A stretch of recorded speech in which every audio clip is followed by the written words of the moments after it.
My friends, the single way to sell, succeed, build your business is to follow the attention. The attention is what matters. Understanding what to say is the single most important thing, but if you don't know where to say it, it doesn't fucking matter, right? And so the biggest arbitrage in the marketplace right now is, where is your actual consumer?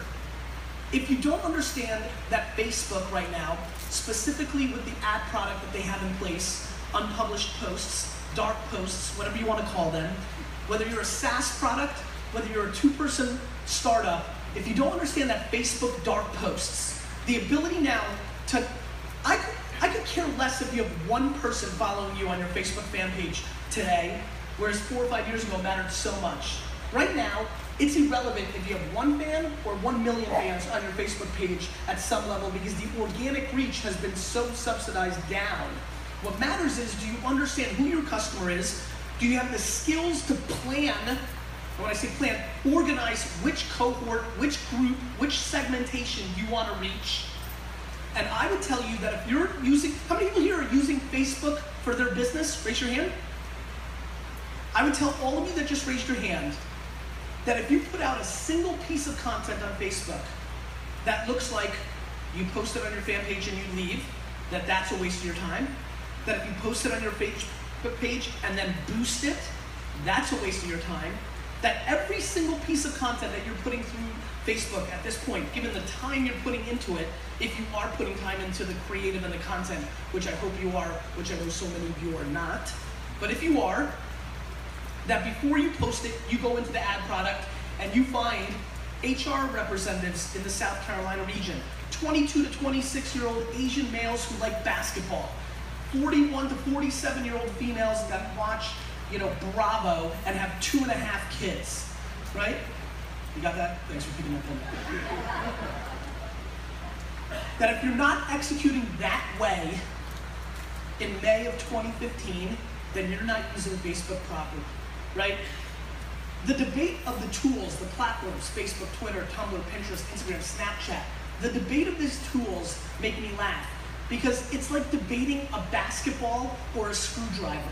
All of these tools work. They all work.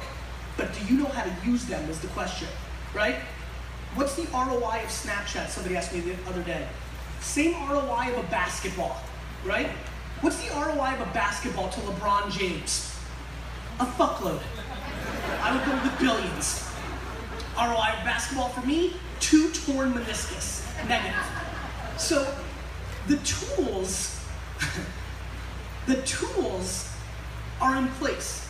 The mediums grow. Think about Instagram. Instagram's fastest growing demo right now is 40 to 50-year-old females.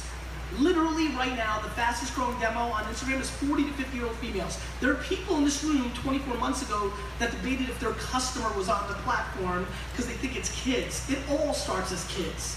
Facebook was kids. Twitter was tech kids. It all starts as kids and then it ages up. That is what happens, and that is what will happen every time. How many people here over the age of 35 on Snapchat? Raise your hands. Higher. Be proud. Nobody 24 months ago thought anybody was on Snapchat except 13-year-olds sending sex pictures. This is what old white male media tries to sell you. And so on and on and on and on and on and on.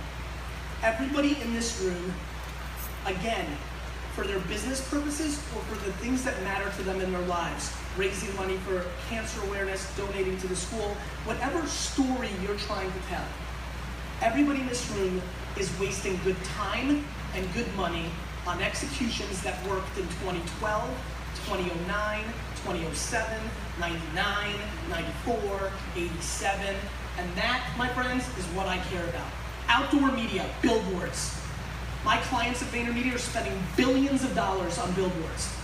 When you leave this conference, when you drive, I want you to look at people driving. I look at this now because I'm curious about the attention of billboards, outdoor media, in a world where this is now siphoned and sucked out every ounce of attention in our society when given a moment, right? So I started doing this, and I started realizing, holy crap, there's not a single passenger in a car that I've seen in the last year that isn't looking down at their phone. All of them. Every single one. All those eyeballs, all those attentions on highways all over the country used to just look outside, sing the song, and they would see next exit McDonald's. They would see use this. They would see. The other thing that I picked up on that scares the crap out of me is that 3 out of every 5 drivers aren't looking at the billboards, they're looking at their phones. I've actually, for the first time since I was 18 years old, am driving with 2 hands because I don't trust you fuckers anymore. So my friends, people aren't looking at billboards, they're not even looking at the fucking road anymore. This is a very important thing. Here's another thing. Let's go digital. Google AdWords, the foundation of building Wine Library for me. I owned the word wine for 5 cents for 9 months before anybody bid me up the first 9 months that Google AdWords were around. Right? Foundation, arbitrage. Go to where I thought people were while everybody else was debating if Google was a fad. That was fun. In the last year, Google itself is reporting that AdWord click-throughs are down 15%. We got used to it. We used to click them. Now we know they're advertising. We don't click them as much. It's cops and robbers. It's mouse and cat. It's the same old game. And all the opportunity is in that first, and it depends on how you want to roll. Startups in the room. When Periscope and Meerkat come out, when something comes out tomorrow, when Yik Yak comes out, the reason you need to be there right away is not because you're going to sell something, it's because the entire tech and mainstream media wants to write articles about new platforms, and if you happen to be there, you become the poster child. Meerkat came out, and 11 of my hardcore fans became famous on it because they just all moved the quickest, and they just happened to be there, Vincent and this person and that person, when people wanted to write articles, which brought them more exposure, which brought them more leverage, which brought people emailing them and asking them questions. It's just about brand positioning. So if you're a startup, if you're under 10 employees, if you're 1 employee, every time a new platform that comes out that gets any level of buzz, you need to spend every goddamn minute on it. That's what I did on Facebook, that's what I did on Twitter and YouTube. It became the foundation of my success. Big companies in here, bigger companies, I respect why that might not be as valuable, though you can benefit tremendously from the earned media as well, but I respect why that might have a different ROI and a different thing. But when things get to, this is the thing that always blows me away. When things get to 10, 20, 40 million people use, a year ago people were still debating Instagram. I'm like, there's 100 million people on the platform. How many people do you need on there to feel it's 1 every 3 Americans is on the platform? Like, what do you need? You need every fucking person? It makes no sense. And so we sit in these rooms debating, and we don't recognize the fact that things are happening so much quicker. Speed has never been more valuable than it is today. Action has never been more valuable because the market shifts. By the time, there are still people in this room, still companies in this room, still companies in this country that are just now laying out for the first time any level of smart Twitter strategy. Just now starting to say, you know what? We should get serious about this Twitter thing. Just as over the last 24 or 36 months, Twitter is starting to lose its ROI value of attention and really needs to figure itself out. The only reason Facebook's winning was they recognized that they had to create an algorithm and stop you from seeing everything, which then didn't allow marketers and other people to ruin the platform. The restriction of the timeline is the reason it's still successful, because the volume of content would overwhelm you and you would check out, a la email, a la Twitter. The reason, how many people here use Gmail? Gmail, as you guys know, created a promotion tab a year ago because they started seeing email collapse, because what they did was, it's really funny, it's a very subtle thing that a lot of people don't talk about. Google followed Facebook with its Gmail algorithm, in essence, to understand the newsfeed dynamic. Cool, I think I've spent enough time on attention. Let's talk about what you say when you're lucky enough to have the attention. 99% of companies that I look at want to talk about the thing that is in their best benefit. Buy this, try this, come to my conference, check out this. You know who's the worst? Nonprofits. These fuckers, the worst. Everything out of their mouth is, give me fucking money, give me money. I, as somebody who have a million Twitter followers, every single nonprofit that ever hits me up either asks me directly for money on the first engagement, on the first time I've ever talked to them. They want money, or they want me to tweet it out. I mean, they're not even, I'm always like, can you romance a girl for 5 fucking seconds? Fuck.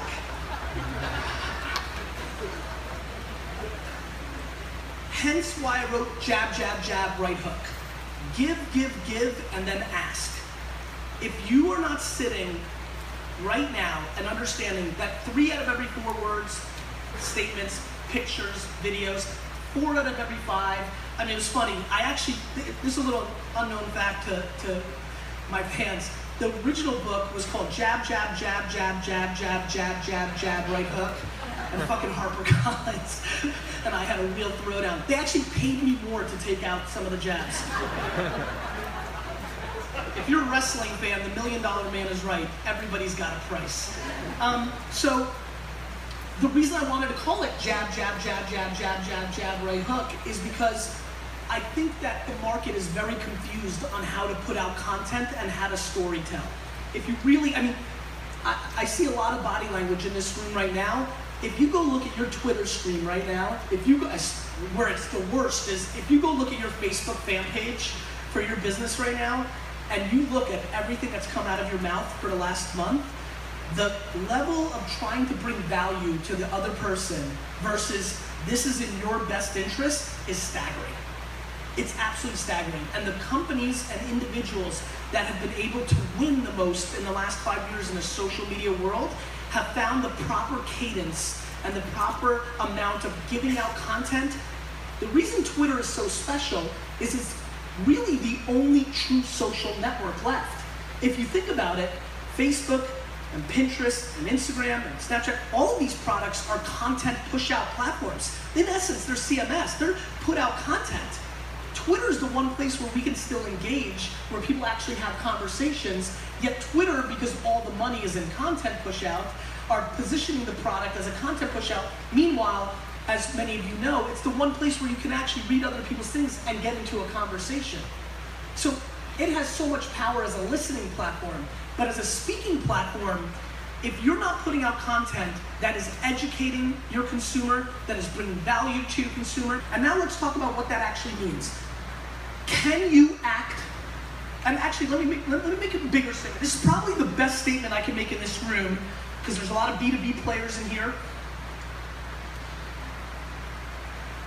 If you don't recognize that you're a media company first, and then you do what you do for a living, you're making a huge mistake going into the next half decade.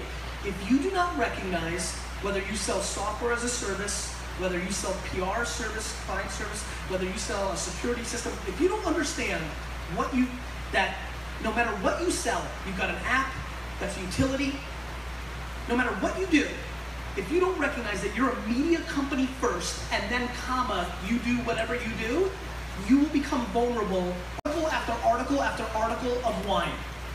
Why? Because media is a gateway drug to sales. Let me explain. In 2015, this is how I sell wine. My team writes an article with the following headline: 5 wines you should drink if you graduated from the University of Princeton. Okay? But let's talk about why that article was written. The article was written because the second that article was published, we went to Facebook and created an ad, a piece of content, and we targeted people that live in New Jersey, are interested in wine, and graduated from the University of fucking Princeton. We spent a couple of $100, not wasting a penny on anybody that isn't the absolute target to that article. Spent a couple of $100, brought in a ton of traffic at 3 cents a click, had some conversions, cool, great, but then had 1,000 cookies that we remarketed to, and basically ultimately net business, the shit you care about, we spent about $600 or $700 for $18,000 in sales. 2015 marketing, using content first, because I did something else for this story. I ran ads for wines to people that were the same exact people we ran that piece of content to. It cost 49 cents a click because we like reading articles more than we like being sold a bottle of wine in our Facebook feed. And we converted goose egg. Double fucking zero. Zero money. Zero money from the ads, 18,000 from the content by putting a $500 investment in time to produce the content. If you do not understand that you're a media company, over the next decade, you will become vulnerable. Every single person in this room is in it. You may not think you're in it because wine's easy to make the connection point to, right? You're sitting here like, yeah, that's wine. I sell $10,000 a month cloud computing software. Where do I go? Here's where you go. Every one of you needs to audit tomorrow what is the B2B magazine that the customer you're trying to reach is reading, and you need to try to put them out of business. This is the single biggest shift and opportunity in the marketplace that I can speak to you about today. I have ranted about this for the last 3 minutes, not because I want to give you my secrets, but for two reasons. Number one, I know that 99% of you aren't going to do anything about it anyway. Number two, I want to be historically correct, so when I come back here in 4 to 5 years, you can say I'm a fucking genius. That's the only reason I just spent the last 5 minutes on that spiel. Do with it what you want. What else is going on? I think the other thing that everybody needs to understand from an entrepreneur standpoint is that Uber, Airbnb, Instacart, all these companies, they are not anomalies. They're just a preview. What I don't think people understand is that software, and I think people have heard, and I think Mark Andreessen really owns this conversation, that software will eat up the world. I believe in this tremendously. I believe that when you look at Casper, the mattress company, I mean, it's just absolutely everywhere. Bellhops, a company out of Chattanooga, Tennessee, for moving. I mean, the companies that are growing right now that are solving inefficiencies in our society with software have just begun. And there's enormous opportunity for so many people here. And it's predicated on my favorite thing, which is I think the thing that everybody in this room values the most is the health and well-being of their family. I think the next thing they value is money. And I think the third thing that you guys all value, right behind those two things, is time. Time is the asset that is going to be arbitraged to build tons and tons of billion-dollar companies, billions, over the next decade. There's an absolute race by entrepreneurs to go out and try to solve inefficient problems that sell you back time. I passed on Uber's angel round twice. A $25,000 check that would have netted me $400 million in cash. That's bad. How many people here read Crush It or have Crush It? I know there's a couple of you. Great. When you leave this, go back home and look at Crush It. In the acknowledgments, I acknowledge my family and one other human being, the CEO of Uber, Travis. It really fucking pisses me off that I missed this investment. But it's worth a good story. I passed on it twice. I didn't see it. Can't be perfect. But I did invest in the next round very early on, so don't cry for me. Why did I invest the second time? Very simply. The second time I saw something different. It was because my brother AJ was the first person to use Uber in New York City, and I started watching the early people using it in New York City. A very tough brain twist to believe that Uber was going to work in New York City early on because of how good the taxi service is in New York. And then I understood what was happening. Uber wasn't selling transportation. Uber was selling time. The reason Uber has exploded is I got a better one. Uber sells the perception of time. I know there's some New Yorkers in here. The amount of time we've hit Uber and then we just watch yellow cabs drive by fucking kills me. Anyway, my friends, Uber sells time. Amazon is winning by selling time. Yes, they're selling good products and good service, but time. Instacart, time, right? Time is what they're selling. Airbnb, on the other hand, is selling inefficiencies, supply and demand, right? Sawdust. I'm not home for a month. I've got this empty house, zero return on my investment. I can put it up. You pay less than you pay in a hotel. Away we go. There are thousands of things like this in our environment right now. I just invested this morning, finally signed the paperwork, on a company that just takes a hell of a lot less time when somebody in your family dies. This is not fun. Sorry to bring down this beautiful, glorious day to a lower level, but you know, it just takes a lot of time for all the paperwork and things of that nature. Solved. Next, have you ever tried to buy somebody a bottle of champagne at a restaurant where you're not at that restaurant? You need to fax them your credit card front and back to be PCI compliant. New startup I just invested in, 1 button, 1 second, fixed. Next, abortion, right? The whole process of that, amazing amount of time. How about the other one that I just invested in? Adoption. I don't know if anybody here has been lucky enough to adopt. That process, as fucked as it gets, right? Now software that takes 19, 20 months and start solving it within a week, including the main part within an hour. So there's inefficiency in our society left and right, left and right. And so if you're an entrepreneur right now, you can come and pitch me your next photo idea. You can pitch me your next social network, cool. You can pitch me whatever you want, but I promise you, if you're not in love, and I mean in love with your idea, the number one thing you need to be thinking about is the massive inefficiencies that we as human beings create because of how we're wired and how we're structured. And oh, by the way, the way we've done it, you know, since the beginning of time. And now recognize that between this, which is now, oh, guys, we are now fundamentally robots. We are. We've just started the process. You may not realize that. How many people in here do not have a cell phone? Raise your hand. You do not have one. 0. Fucking robots. How many people here are buying or have already an Apple Watch? Raise your hands. Raise them high. Give me a sense. All right? Interesting. About 7 to 10 people. That's going to be an interesting debate to me. I'm convinced that 70% of this room will have an Apple Watch in 24 to 36 months. For one reason, it's going to save you time.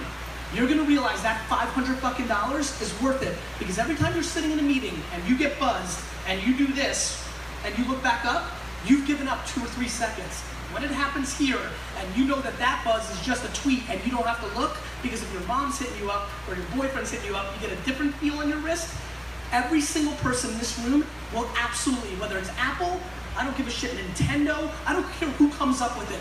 Every fucking person in this room, all 98% of you that just didn't raise your hand, all of you will have one in 24 to 36 months for one reason. Not because you want to be cool, not because it's the thing to do, because you value time, and wearables on your body are going to save it to you. How many people in this room are willing to admit the following? Raise your hand if you are willing to put technology into your actual body. Raise it high. Raise it high. Keep it up. You know what? Stand up. Stand up if you're willing to. I need this. Yep, stand up. And I'm doing, stay still. These are people, let's just understand, these lovely people, they are now out and out in front of all of us saying they are willing to put technology into your body. While 70% of one friend that's sitting with another friend just said to him, let them get fucking cancer. Cool. Let's clap it up for these pioneers. You have to understand, and this is why this is important, you have to understand that if I asked this question 15 years ago, nobody would have stood up. Everybody would be like, what the fuck is this guy talking about, right? Like, you have to understand, it's just evolution. If I brought in a caveman right now on stage, he'd be like, what the fuck is this? Right? Like, this is just what it's going to be. And so what you need to understand is it's just evolution. Here's a good one. Let me tell you how much you love time. Let me tell you why you're gonna have a watch. How many people in this room are now willing to admit this phenomenon in society? How many people in this room, by show of hands, actually now get mad when another human being calls them? Raise your hands high. Raise them high. High. Guys, 35%, 25 to 35% of this room actually gets mad at another person if they call them. You have to understand why that's happening. Because those 30% people recognize how valuable time is. They recognize, why the hell are you calling me on your time? You don't know what I'm doing. Text me and I will get back to you when it's my time. That's just real. That's real. And so what's happening is technology is giving us options.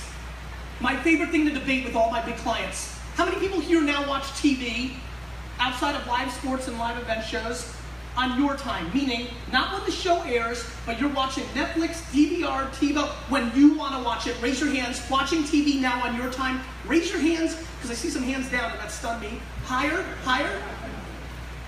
Interesting. This is probably the lowest number, but it's still 80%. Cool, thank you. You can put your hand down, dude. But I appreciate the enthusiasm. I'm never fucking watching TV when they... How many of the 80% of you fast forward every single commercial when given a chance? $80 billion spent on storytelling a product and service to you, and 58% of this room, which is the lowest number I've seen since I've been doing this for a year and a half, are fast forwarding every single message because you have options. And back to attention, even if you're lucky enough to get your commercial through to somebody because they're watching live and, I don't know, the remote fell off the bed, right? Even if you're lucky enough, every person in this room, when something goes to commercial and they're not watching what they want to watch, every single person in this room, because it's always within arm's reach for their phone and tweet about what they saw, check their email, text their buddy. If you think you're giving attention, it's why I believe Super Bowl commercials are 30 to 500% underpriced, because the sport of actually consuming the sale is what we do in our society. So, my friends, what I've hoped I've established, and now I want to get into Q&A and get into specific questions, but what I've hoped I've established with my little rant here this morning is this. Shit's changing, and the opportunity is very intense. You know, I'm 39. You know, I'm not a 22-year-old kid spewing like the future. I lived through an era as a professional where stuff was changing slower. I felt it was changing, the internet, e-commerce, you know, Google AdWords. But the reason the Web 1.0 bubble failed and all the crap, because we predicted too far ahead, right? We thought pets.com and these things were going to work. Veterans in this room are affected by the first wave of the internet crashing when everybody predicted ahead. The problem and the opportunity is the same, which is this internet thing, it's not going away. This internet thing is now 100% full scale.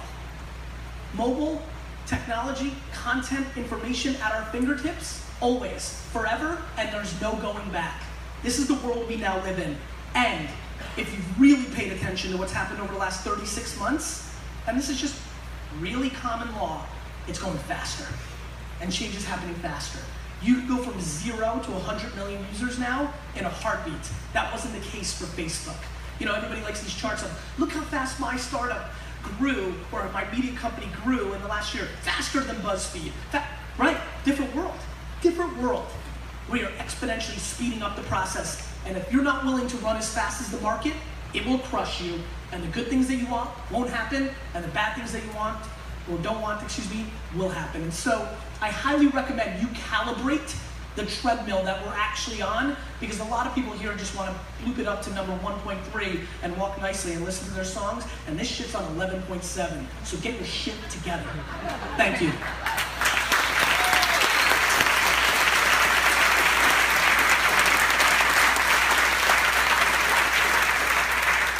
So, you've got some mics to run?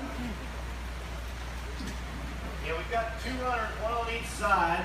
So please stand up if you'd like a question. They'll bring you the microphone right now, and they'll repeat it for you if you can't project it from the back. Come on, bring it on. Gary's ready to. Go ahead. Bean. Oh, there we go. Keep getting close to your mouth. Yeah. Hey Gary, Rob Peppengrey, work the Boeing Company, Twitter handle, Run with Rob. We do a bunch of big data stuff, just like you're talking about. Any software people in the house that are looking to do cool shit with airplanes, come find me. How do you do my This sales pitch is phenomenal. Let's clap it up for the sales fucking hustle. Do you have a fucking question?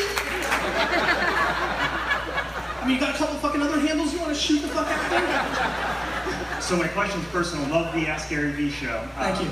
So one thing you talk about, the health, well-being of our families, what matters most. You always talk about how Lizzie's totally bought in to, how much you hustle. So, I graduated from school, I hustle, career advances. My wife, continue to hustle, career keeps advancing. Have our first kid, gets a little bit more challenging, keep hustling. Number 2 comes along 9 months ago, and the struggle begins. So how have you, your supreme fucking hustle, you should just rename your Twitter handle, right? Don't. Yeah. I won't. So how do you balance that and say that your family matters and continue to do it? So I've executed, it starts, and the one thing a lot of people ask me this question, and the thing I'm absolutely terrified of, and I just want everybody to know, I will never, ever, ever give anybody relationship or parenting advice, because the truth is, it's very individual, it's very contextual, it's based on so many variables. I'll tell you, this is my overarching advice. It's heavily predicated on communication, right? My wife and I talk about stuff a lot. And it was about, and if you're a youngster, it was about establishing communication. On our first date, when I knew that I was gonna marry Lizzie, I said to her, I'm like, listen, we're gonna get married, just so you know, and I wanna buy the New York Jets. So, you need to understand what I'm kidding. I mean, this was literally a sentence in my first date with my wife. You're gonna think that we're gonna fall in love and start a family, and that when we start, I'll hustle in the beginning, but when we start a family, I'll be around a little bit more. I'm scared that's not true, and you need to know that truth, right? So it's been communication from the first date to now. Now, what happens is, your family grows and all these things. I want to spend more time with my family. It's not just about buying the jets. They are the most important thing. For me, and a recommendation I would give other people that are completely in love with what they do for a living, and it's the oxygen of their being, which is what I am, I've won on extremes. So where I've won is now weekends, I'm really checked out of work, whereas 4 or 5 years ago, I was in it, in my phone. I'm really giving it all in. I also am taking 7 weeks of vacation a year now, which is very aggressive. A lot more than the 2 that I took 24 months ago, 36 months ago. However, outside of those 100 days and those 7 weeks, which is plenty, you're starting to get into 130 days, outside of those days, I work from 6 a.m.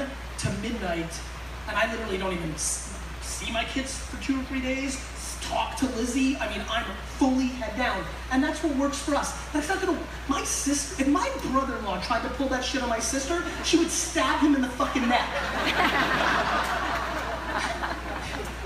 And he works at Wine Library. So that's what works for Lizzie and I. We hacked along the way and found this cadence that's working for now. But it's funny, Lizzie went to, my brother AJ's getting married in a couple weeks. She went to the bachelorette party with my future sister-in-law, and it was the first time that I was with the kids by myself with no help for a complete 48 hours straight. It was like, and I was with them.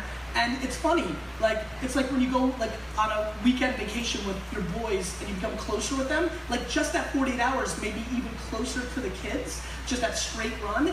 And now I want to spend even more time. And more importantly, they're getting at the age where they're gonna have plays and sports in the middle of the day. And so 18 hours straight in a day becomes less practical. So maybe I'm not taking 7 weeks. Maybe I'm not doing all in on weekends. I don't know. But it's adjusting along the way because the variables change along the way.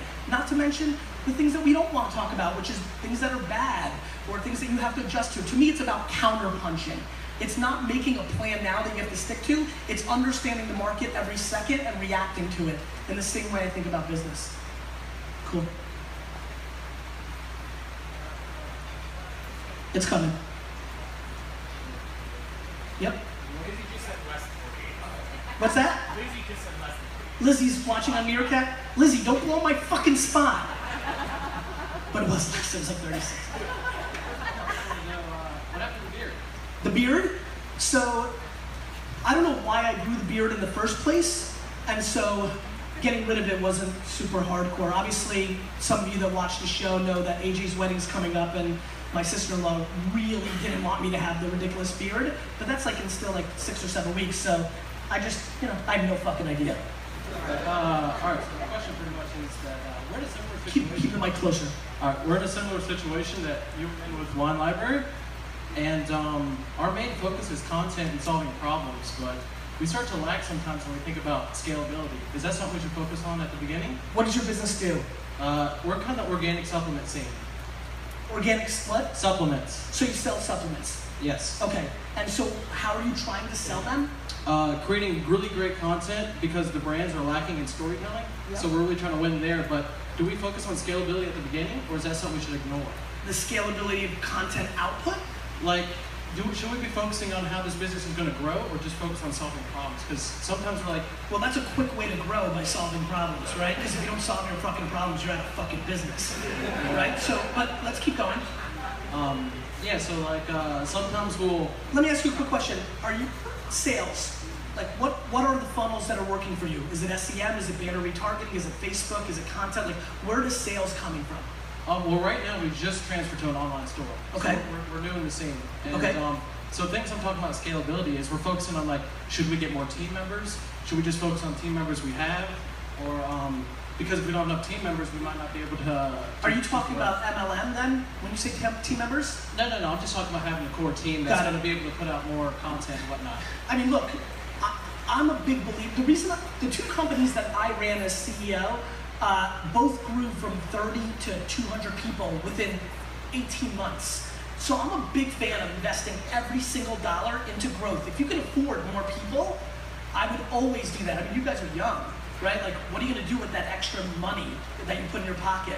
Nothing productive, I promise. So I would highly recommend taking if you can afford bringing more people in, I always believe in that because you're investing in the long term. So if that's the way you're referring to scalability, I would say absolutely grind, try to drive the most profit and reinvest it back into people that then allows you guys to do bigger things, and they're taking the things that either you're not as good at, you don't like, or things that you just want somebody else to do so you're able to level up to whatever you think is the next strategy of your business. The reason I like teammates is it allows me to level up. The reason I like a lot of employees is in the beginning of VaynerMedia, I had to do everything, and there's a lot of things I'm not good at or like to do. So it's about bringing as many team members that allow. I used to work the floor of Wine Library. You walked in, I helped you. What do by investing in people, I was able to have wine staff on the floor, which allowed me to start building out the email marketing aspects that really grew my business. So investing in your business, especially, the biggest mistake young entrepreneurs make is they take home too much money. When I was 28 years old, I was making $37,000 a year. That's the part of the story nobody talks about, right? And so, why? Because I was investing. Because Wine Library was my asset.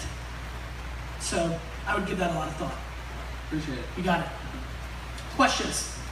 Who's got the mic? Make sure you go back there because they're getting really freaky back there. So I'm the guy that cornered him in the tent. Closer to your face and louder. Yeah. So real quick, anyone who's looking to invest in companies saving time for other companies, talk to me.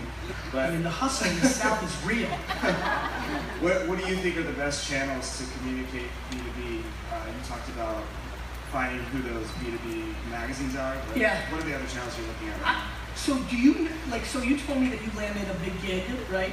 And do you recognize the 5 to 25 companies regionally that you think you can sell to? I have a list of over 200. Good. The 200 people that you can sell to, the companies that can use your security software, right? I would do two things. One, I would find the name of the decision maker, the actual human being, Sarah Thompson, right? I would find those people on LinkedIn. I would then put their name into Twitter and see if I can find them. Go into Google, Sarah Thompson, RRR Ventures, Twitter, search, there she is. I would follow her. And I would follow every person of that 200-person list of the 2 to 3 people that could actually make the decision to buy your list. So now you've got 600 people. 107 of them are on Twitter. For the 490 other people, there's a couple things you can do. If you decide to go the content route that I'm talking about, you can put out content and then target people that work for that company on Facebook, because then they'll see it in their feed, right? Do not, the amount of people in this room that are in B2B that send cold emails on LinkedIn and think they're marketing on social media is fucking insanity. You're spamming people, right? So it's about those 2 tactics. By the way, on the Twitter tactics, Sarah Thompson, you find her, watch what she talks about. When she talks about Beyonce, you talk to her about Beyonce.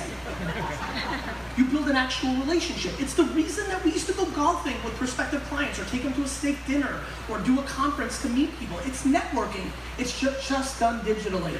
A funny thing will happen after you talk to her about Beyonce and about the rain and about this conference. She's gonna look at your profile and be like, hey, is this what you do? You don't even have to ask for the business. They'll come to you if you listen and shut your mouth. You got it. Let's go to the back after this crew. Hey, man.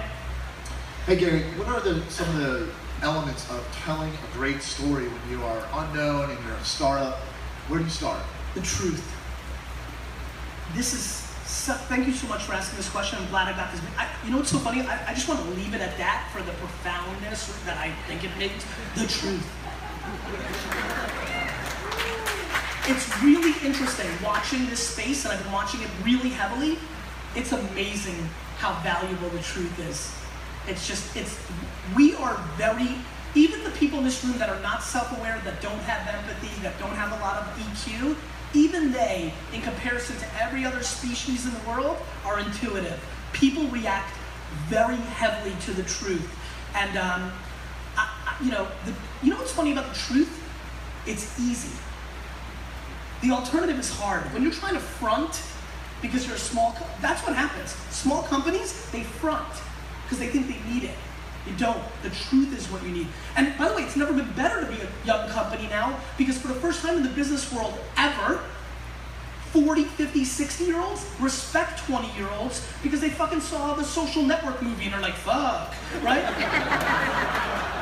So for the first time ever, for the first time ever in the business world, a 25-year-old in jeans and a hoodie can walk into a boardroom and actually have some level of respect, because us older cats understand the game's changing. So the truth, my man, that is where it's at. Tell the truth. Tell the journey of your, one of the great things that small businesses don't do is put out, because they're like, what do I talk about? Why don't you talk about the process of building the business? Like, talk about how this meeting sucked today, right? Like, people attach themselves to stories. It's reality TV. Got it? So that's a very easy thing to do, to just talk about what happened today, whether it's in video, audio, or the written word. I mean, talk about a podcast that would do well, right? You just record like how your day went. I mean, there's a lot of people going through that grind and hustle. They can attach, you know? Cool. 2 more. Did you say 2 more questions or 2 more minutes? You got it. Hello. Hi Gary. It's Alicia from episode 66. Thanks for answering my question. How are you? Great. So I saw the show last night, wondering what Chris Rock's question was to you and what your answer was.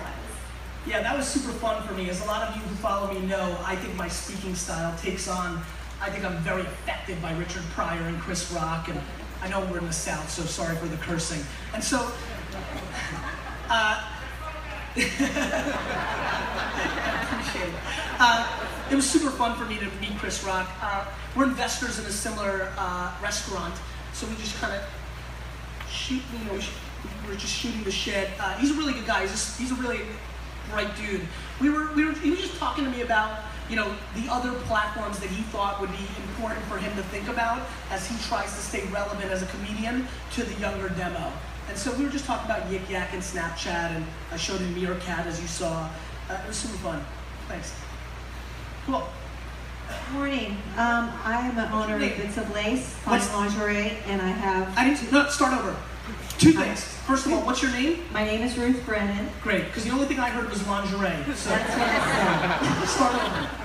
I own Bits of Lace. It's a fine lingerie. I have 2 brick and mortars and 4 websites.